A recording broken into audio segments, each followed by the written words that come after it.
और ज्ञान और वैराग्य इतने कठिन मार्ग नहीं है, ज्ञान और वैराग्य इतने बड़े कठिन नहीं है जितना आपको लगते हैं। ज्ञान का मतलब बहुत स्पष्ट है, सही और गलत की पहचान को ही ज्ञान कहते हैं। ज्ञान का मतलब बहुत नॉलेज ले लेना नहीं होता, बस सही और गलत क्या है इतना विवेक बुद्धि आ जाना, इसी को ज्ञान कहते हैं। और वैराग्य का मतलब सब छोड़ देना नहीं होता, वैराग्य का मतलब सबसे विरक्त हो जाना नहीं होता, वैराग्य का मतलब सबके बीच रहते हुए भी उसके प्रति आसक्ति ना होना, उसको वैराग्य कहते हैं। हम कथा वक्ता हैं, हम सब जगह जाते हैं, हर प्रकार के लोगों से मिलते हैं, हर प्रकार की वस्तु, हर प्रकार का भोग हमारे सामने आता है, पर उसके प्रति इच्छा ना होना, इसी को वैराग्य कहते हैं। विदेश भी जाते हैं, सब जगह घूमते हैं, जो एक भोगी व्यक्ति, संसारी व्यक्ति कर सकता है वो सब हमारे सामने भी प्रस्तुत होता है, पर सामने प्रस्तुत होते हुए भी उसको ना करना, यही वैराग्य। सूरदास जी की पंक्ति में हर कथा में गाता हूं, तजोरे मन हरि विमुखन को संग, जाके संग कुमति उपजत है, जाके संग कुमति उपजत है, पड़त भजन में भंग, हाँ पड़त भजन में भंग, तजोरे मन हरि विमुखन को संग, तजोरे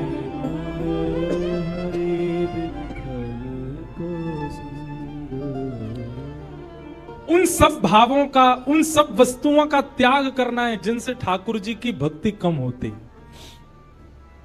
प्याज और लहसुन खाना पाप नहीं है, आपको नरक नहीं जाना पड़ेगा उसके बदले, पर अगर आपके चित्त में प्रेम भक्ति है और आप इन तामसी वस्तुओं का यदि बहुत सेवन करते हैं तो प्रेम लक्षणा भक्ति कम हो जाएगी। आपके मन में त्याग की स्थिति है, आप बहुत जल्दी डिटैच हो जाते हैं चीजों से, लेकिन आप तामसी वस्तुओं का सेवन करते हैं तो आपके डिटैचमेंट की जो स्थिति है वो नष्ट होती चली जाएगी। साधक स्थिति, भक्त स्थिति हमारी कम होती है इन सब वस्तुओं के सेवन, इसलिए उसको मना किया गया। वो सब भाव वर्ज्य बताए गए हैं भक्ति मार्ग में जिनसे ठाकुर जी की प्रेम लक्षणा भक्ति कम होती हो, इसलिए उन्हीं भावों में हम पैंट पहन के क्यों नहीं करते कथा, हम टी शर्ट पहन के क्यों नहीं आते कथा में, बगलबंदी क्यों पहनते हैं, धोती ही क्यों पहनते हैं, ठाकुर जी की प्रसादी बनाने वाले को भी हम यही क्यों कह रहे हैं कि धोती पहन के बनाओ, हम आप लोगों से भी क्यों निवेदन कर रहे हैं कि कम से कम तिलक लगाओ, कंठी माला गले में धारण करो। ये वैष्णव वेश धारण करने से भी आपका संग सुधरता है, आपका मन सुधरता है, आपकी भावना शुद्ध होती है, तामसिकता से आप बचते हो, इसलिए बहुत जरूरी है ये सब। तो वैराग्य का मतलब सब छोड़ देना नहीं होता, वैराग्य का मतलब सबके बीच रहते हुए भी उसके प्रति आसक्ति ना होना, इसको वैराग्य कहते हैं। ये भक्ति के दो पुत्र हैं, ज्ञान और वैराग्य। जब तक ये चित्त में नहीं आएंगे भक्ति महारानी प्रसन्न नहीं रह सकती, इसलिए इन दोनों को चित्त में धारण करो। नारद जी महाराज ने देखा कि ज्ञान और वैराग्य दोनों वृद्ध हो गए, तो नारद जी महाराज ने प्रयास किया कि ज्ञान और वैराग्य को युवा कैसे किया जाए। संतों से पूछा, लेकिन कोई भी इसका प्रमाणित उत्तर नहीं दे पाए। तब नारद जी महाराज आज सनत कुमारों से पूछते हैं कि भक्ति के पुत्र ज्ञान और वैराग्य युवा कैसे होंगे, कृपा करके मुझे बताओ। बहुत सावधानी से सुनना, भक्ति हम सबके चित्त में है, पर ज्ञान वैराग्य पुत्र नहीं है हमारे पास। भक्ति के पुत्र वो कैसे आएंगे, उसी का उपाय यहां पर सनत कुमार बता रहे हैं। और सनत कुमार कहते हैं ज्ञान वैराग्य की पुष्टता के लिए, ज्ञान वैराग्य के लिए, युवावस्था के लिए क्या करना है। सत्कर्म सूचको नूनम ज्ञान यज्ञ स्मृतो बुधई श्रीमद् भागवतालाप सतुगीत सुखादि। बोले भक्ति के सहित ज्ञान और वैराग्य को यदि चित्त में युवान करना है तो भागवत की कथा सुनो। श्रीमद् भागवत की सप्ताह कथा को ध्यान पूर्वक एक एक शब्द को श्रवण करो। सप्ताह पूर्ण होते क्या होगा, आपके चित्त में भक्ति के पुत्र ज्ञान और वैराग्य दोनों युवा हो जाएंगे। विवेक बुद्धि जागृत हो जाएगी, सही गलत में पहचान अपने आप प्रकट हो जाएगी, अपने आप डिटैच होना शुरू कर दोगे। देखिए, डिटैचमेंट का मतलब केवल किसी वस्तु व्यंजन व्यक्ति से दूर हो जाना नहीं होता। डिटैचमेंट का मतलब और क्या होता है, विरक्ति का मतलब और क्या होता है, आपके घर में कुछ ऐसी वारदात हो गई, भगवान ना करे कुछ हो, ऐसा कुछ हो गया जिसके कारण आप बहुत विचलित हो गए। विचलित आप कब होगे, परेशान आप कब होगे, जब आपके चित्त में विरक्ति नहीं होगी। लेकिन कथा आपको ऐसा बना देगी कि फिर चाहे जीवन में जो हो जाए, आपकी लाइफ के साथ चाहे जो कुछ हो जाए, आप उससे टूट नहीं सकते, आप उससे परेशान नहीं हो पाओगे। व्यक्ति टूट जाता है, गिर जाता है, बिखर जाता है और फिर कोसता है ठाकुर जी को, मेरे साथ ये क्या हो गया। ये वही व्यक्ति करता है जो आध्यात्मिक नहीं है। लेकिन आध्यात्मिक व्यक्ति कभी टूटता नहीं, कभी बिखरता नहीं, कभी परेशान नहीं होता। वो अपनी जीवन में आने वाली परिस्थितियों से जूझना सीख जाता है और ये भागवती सिखाती है उसको। सुदामा जी महाराज के जीवन में नहीं आई थी, बहुत विषम परिस्थितियां आई। मीराबाई के जीवन में नहीं आई, बहुत विषम परिस्थितियां आई। अरे कहां तक कहें, जिस पति से विवाह हुआ मीराबाई का, बस वे ही एक सपोर्टर थे उनके ससुराल पक्ष में, और कोई सपोर्ट नहीं करता था मीराबाई को। वे भी कुछ महीनों बाद ही भगवत धाम चले गए, अकेली मीराबाई रह गई अपने परिवार में। लेकिन फिर भी कभी टूटी नहीं मीराबाई, अपने ठाकुर जी की भक्ति करती हैं। राणा ने, उनके देवर ने जब राजपाट संभाला मेवाड़ का, तो मीराबाई के लिए बोले कि ये बहुत चरणामृत पीती है, इसको विष पिला दो। विष भेज दिया, विष तक पान किया। ठाकुर जी को हरण करवाने के लिए ना जाने क्या क्या किया। मीराबाई के चरित्र पर, मीराबाई के उनके स्वभाव पर, उनके चरित्र पर उंगली उठाने के लिए मन चले लोगों तक को भेजा उनके कक्ष में, पर मीराबाई कभी टूटी नहीं, लड़ती रही, क्योंकि उनका विश्वास प्रगाढ़ है। उनकी भक्ति इतनी चित्त में जागृत हो चुकी है कि वो इन सब परिस्थितियों से परेशान नहीं होते। एक बात कहें, साधक की, भक्त की परेशानी ये नहीं होती कि मेरी जॉब नहीं लग रही है, या मेरे पैसे मैं इतने नहीं कमा पा रहा, बच्चे मेरी सुन नहीं रहे, या मेरे मन चाहे काम नहीं बन पा रहे। उसकी परेशानी का एक ही काम होता है, एक ही कारण होता है, क्या, वृंदावन जाने का मन हो रहा है, जा नहीं पा रहा, कथा सुनने का मन हो रहा है, मैं पहुंच नहीं पा रहा, सेवा करने की बहुत इच्छा हो रही है पर ठाकुर जी सेवा करा नहीं रहे। उसकी यही पीड़ा रहती है। मीराबाई की पीड़ा यह नहीं है कि उनकी ननद, उनके देवर, उनकी सास, उनका पूरा परिवार उनका विपक्षी है। उनकी पीड़ा केवल यही है कि नाथ, मैं वृंदावन कब जाऊंगी, मैं आपके उस धाम का दर्शन कब करूंगी।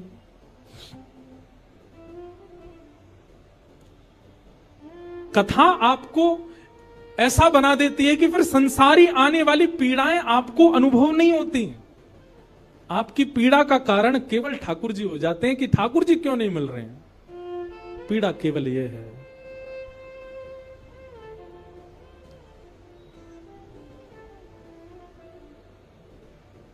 मीराबाई का एक पद, वैसे तो सारे पद ही मीराबाई के बहुत अच्छे हैं, एक से एक पद है मीराबाई के। बंधुओं, कभी मीराबाई के, आज विपराग जी मुझको बोल रहे थे कि महाराज जी अगले वर्ष जब चंडीगढ़ में कथा हो, इसका मतलब अगले वर्ष भी आएंगे हम। तो आपका भाव था महाराज जी अगले वर्ष जब कथा हो तो आप मीरा चरित्र सुनाइएगा। मीराबाई का चरित्र अब उन्होंने कहा है, बाकी तो हमारे लाल जी की इच्छा, क्या कहेंगे तो ठाकुर जी जाने। मीराबाई के बड़े सुंदर सुंदर पद हैं।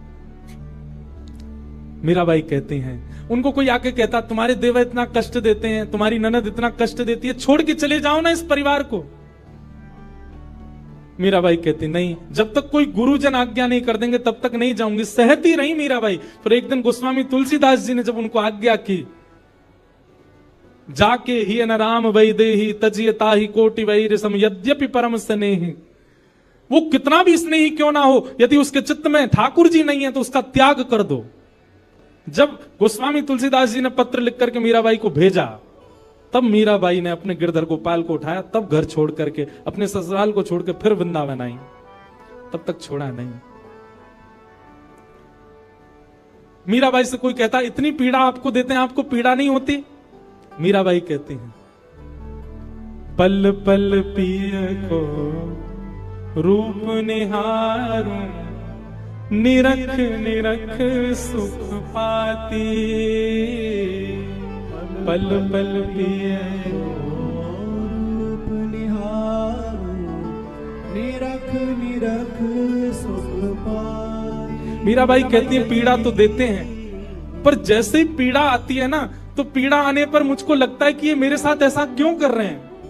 पर उसी समय मैं अपने लाल जी को जब देखती हूं तो लाल जी को देख करके लगता है मुझ पे चाहे जितनी पीड़ा आ जाए, ये तो मेरा साथ नहीं छोड़ रहे ना, ये मेरे संगी हैं। तो जब वे लोग पीड़ा देते हैं तो पीड़ा होती है, पर मैं तब लाल जी को देख ली तो लाल जी को देख करके मेरी पीड़ा दूर हो जाती है। आहा, यह संसार सकल जग झूठा झूठा कुल रानाता। यह संसार सकल जग झूठा झूठा कुल रानाता। इनकी पीड़ा मुझे कहां लग सकती है? झूठे लोग हैं ये, इनसे मेरा कोई संबंध नहीं है। साचे एक राधा रमण जो मेरे साथ हैं, मुझे पीड़ा क्यों होगी? यह संसार सकल जग झूठा झूठा कुल रानाता। यह संसार सकल जग झूठा झूठा कुल रानाता। मीरा के प्रभु गिरधर नागर, मीरा के प्रभु गिरधर नागर। साचे केवल मेरे नाथ हैं। मीरा के प्रभु नटवर नागर, मीरा के प्रभु नटवर नागर। हरि चरणाच फिराची गिरधर जन्म मरण रासा। गिरधर जन्म रासा। मीराबाई गा रही हैं, हम भी गाएं। गिरधर जन्म मरण रासा थे, गिरधर जन्म मरण रासा थे। गिरधर जन्म मरण रासा थे। गिरधर जन्म मरण रासा थे। हो आए नाय बिसरू में दिन राती। हो आए नाय बिसरू में दिन राती। हो आए नाय बिसरू में दिन राती। हो आए नाय बिसरू में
रूप निहारूं निरख निरख सुख पाती पल पल पिया रूप निहारो निरख निरख सुख पाती पल पल पिया को रूप निहारूं निरख निरख सुख पाती पल पल पिया रूप निहारो निरख निरख सुख पाती दोय कर जोड़ा अरज करूं छूं दोय कर दोय कर जोड़ा अरज करूं छूं दोय कर जोड़ा सुन ली जो मारी बाती गिरधर जन्म मरण रास्ता गिरधर जन्म मरण रासा गिरधर जन्म मरण रास्ता गिरधर जन्म मरण रासा ओ आए नाय बिसरूं मैं दिन राती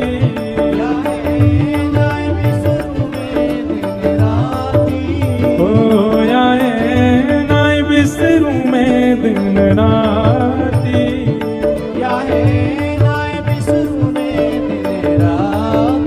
गिरधर जन्म मरण रासा गिरधर जन्म मरण रासा करताल बजा के गा बोल वृंदावन बिहारी लाल की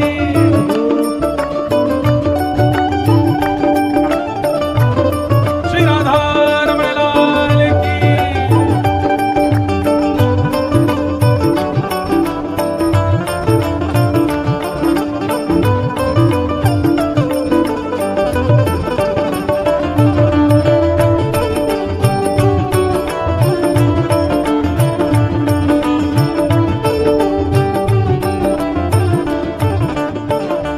ओ यह संसार सकल जग झूठा झूठा कुलरा नाता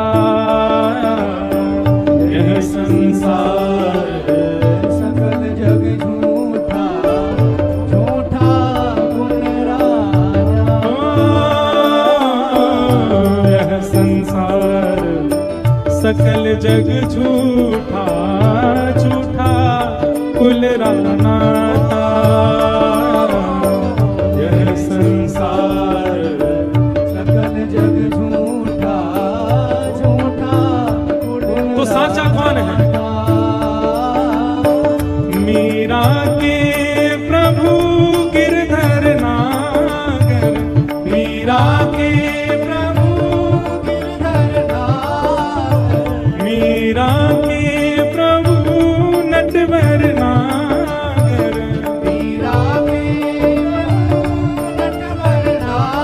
ओ हरि चरणा चितराची गिरधर जन्म मरण रासा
हे गोविंद मेरो है गोपाल मेरो है गोविंद मेरो है गोपाल मेरो हाँ गोविंद मेरो है गोपाल मेरो है गोविंद मेरो है गोपाल मेरो ओ प्यारो कुंज बिहारी नंद लाल मेरो है कुंज बिहारी नंदलाल मेरो है हे राधा मोहन बिहारी नंदलाल मेरो है हे राधा मोहन बिहारी नंदलाल मेरो है हे राधा वल्लभ बिहारी गोपाल मेरो है राधा वल्लभ बिहारी गोपाल मेरो है ओ राधा रमण बिहारी नंदलाल मेरो है राधा रमण बिहारी नंदलाल मेरो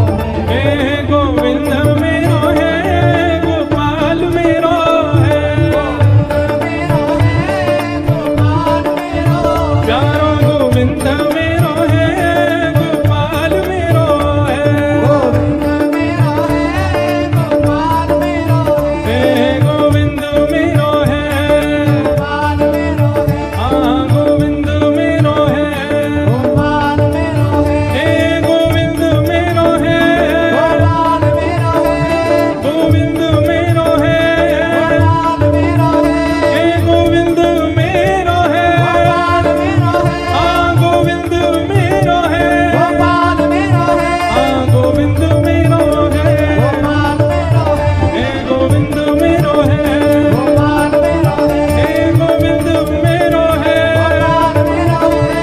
गोविंद मेरो है गोपाल मेरो है हे गोविंद मेरो है गोपाल मेरो है हे गोविंद मेरो है गोपाल मेरो है हाँ गोविंद मेरो है गोपाल मेरो है हाँ गोविंद मेरो है गोपाल मेरो है हे गोविंद मेरो है गोपाल मेरो है हे गोविंद मेरो है गोपाल मेरो है हे गोविंद मेरो है गोपाल मेरो है हाँ गोविंद मेरो है गोपाल मेरो है हे गोविंद मेरो है गोपाल मेरो है हाँ गोविंद मेरो है गोपाल मेरो है जय जय श्री राम जय जय श्री राम जय जय श्री राम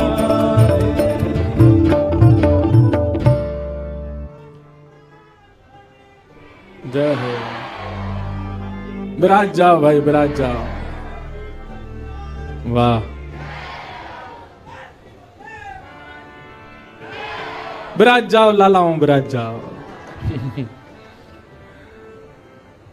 ऐसी भक्ति एक में जगती भाई दिखी पहले दिना अंतिम दिन तक ये हाल है जाए महाराज सबरे यूं ही बोलते रहो चंडीगढ़ की गली गली में एक ही नारा क्या बोले वृंदावन बिहारी लाल की वाह तो यह संसार सकल जग झूठा झूठा कुल नाता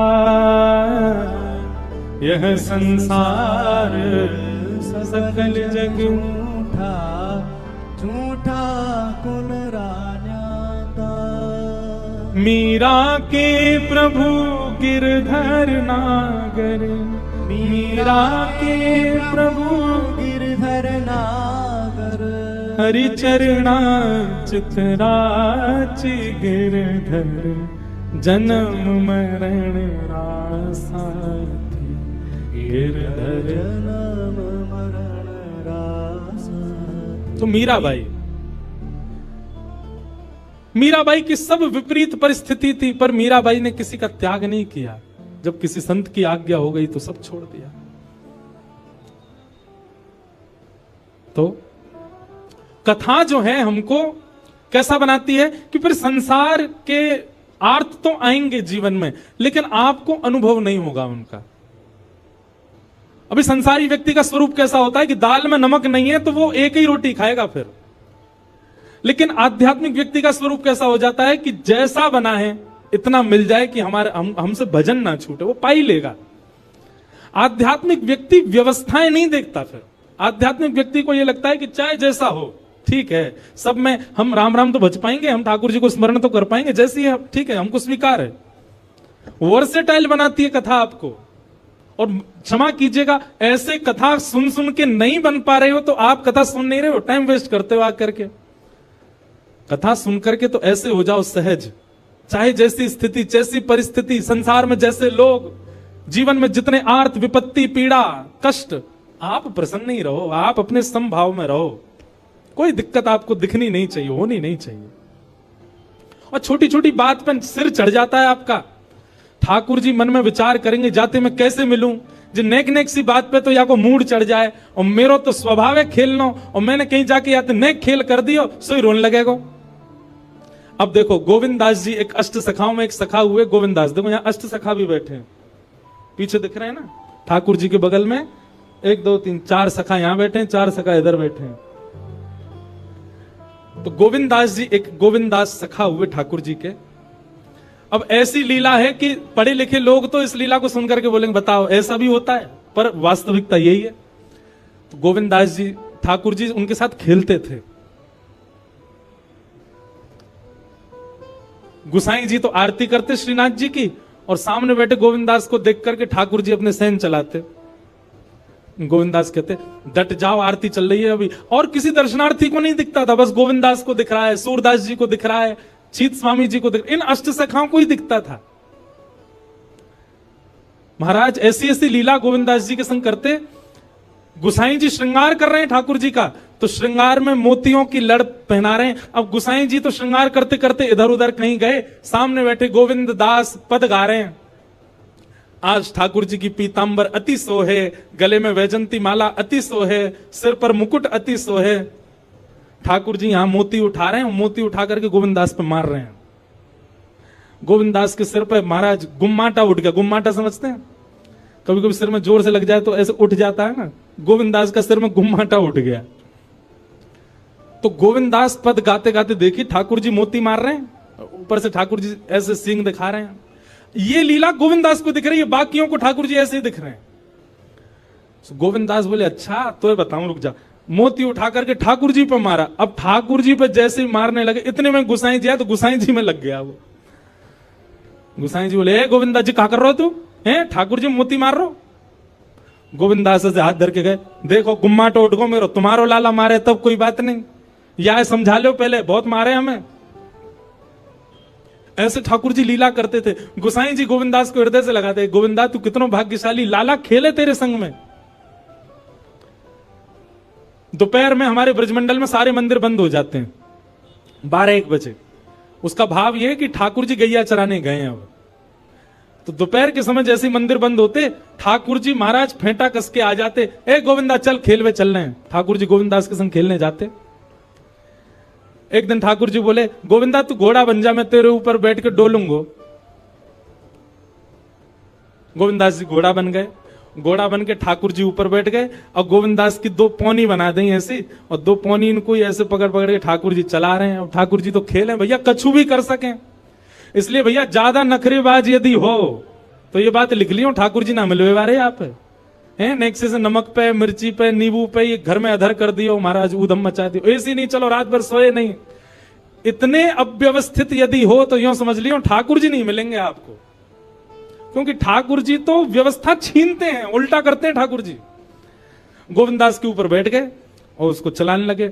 अब चलते चलते गोविंदास रुक गए, तो ठाकुर जी बोले ए गोविंदा चल, ए मेरे घोड़ा चल। गोविंदास जी बोले जय जय जय जय, नेक उतर जाओ। ठाकुर जी बोले काय को। गोविंदास जी बोले लघु शंका लगी है, नेक मुझे जानो है, नेक उतर जाओ। ठाकुर जी बोले ऐसी बात कर रहे हो गोविंदा, हैं कोई घुड़सवार घोड़ा पे बैठ के घूमे और घोड़ा को लघु शंका आवे तो वो का यूं के भैया नेक उतर जा, मैं लघु शंका करके आऊं, फिर बैठी हूं मेरे ऊपर। गोविंदास जी बोले तो कहा आज्ञा। बोले आज्ञा वो ये जो कह रहा हूं, जैसे घोड़ा बिना आज्ञा लिए अपने व्यक्ति को ऊपर बैठा के सब काम कर ले, बस तू कर ले। तो गोविंदास जी ऐसे घोड़ा बन करके चल रहे हैं, ठाकुर जी ऊपर बैठे हैं और सब कर आए काम। अब इतने में ही कोई व्यक्ति वहां से जा रहा था, अब उस व्यक्ति को ठाकुर जी नहीं दिख रहे हैं, उसको गोविंदास चलते चलते दिख रहे हैं। उसने जब देखा, अरे राम राम राम राम जी, गोविंदास जी क्या कर रहा है? घोड़ा बन के चल रहा है, वस्त्रों में ही सब कर रहा है। वो दौड़ करके गया और गोसाई जी से जाके शिकायत कर दी, बोले आप गोविंदास को इतना सिर पे चढ़ा रखा है, आप उसको ठाकुर जी के सामने बैठा देते हो, पद गाने की सेवा देते हो, आप इतनी उस पर अनुग्रह कृपा। भैया सुनो, ओ भैया पानी बांटवे वारे सुनो, जे पानी तब बटेगो जब भजन होएगो, कथा में पानी नहीं देना कोई। मुझे भी तो प्यास लग रही है, मोते तो पूछी ना तुमने, जनता में बांट रहे हो। भाई देखो श्रोताओं, हमारी बात सुनो, कथा ऐसे सुनो जैसे व्यास जी कथा सुनाते, बिना फोन चलाए, बिना पानी पिए, बिना उबासी लिए, बिना इधर उधर हुए, एक चित्त आपको हम देखते रहते हैं। 3:30 बजे से बैठे हैं, कितने बज गए? 6:30। हमने पानी पिया। पानी पीने को मना नहीं है, पर जब भजन कीर्तन हो तब पियो, है ना। अब जिन जिन पे मिल गया वो डुकुस लो, पी लो और जिनको नहीं मिला वो पद का प्रतीक्षा करो, पद आवे तभी पानी बांटनो है। ठीक है भैया, पानी वारे भैया सबरे बैठ जाओ। बोलो वृंदावन बिहारी लाल की। मैंने कि हम लीला सुना रहे हैं, जिस सबरे इधर उधर क्या कर रहे हैं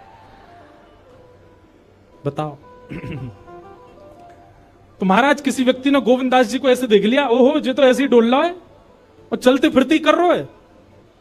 गुसाई जी से जाकर के शिकायत कर दी और गुसाई जी से कही, बोले गुसाई जी आपने गोविंदास को बहुत सिर पे चढ़ा लिया आज।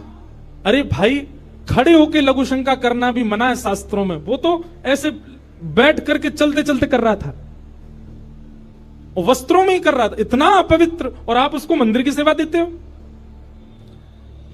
गुसाई जी को सुन करके अच्छा नहीं लगा।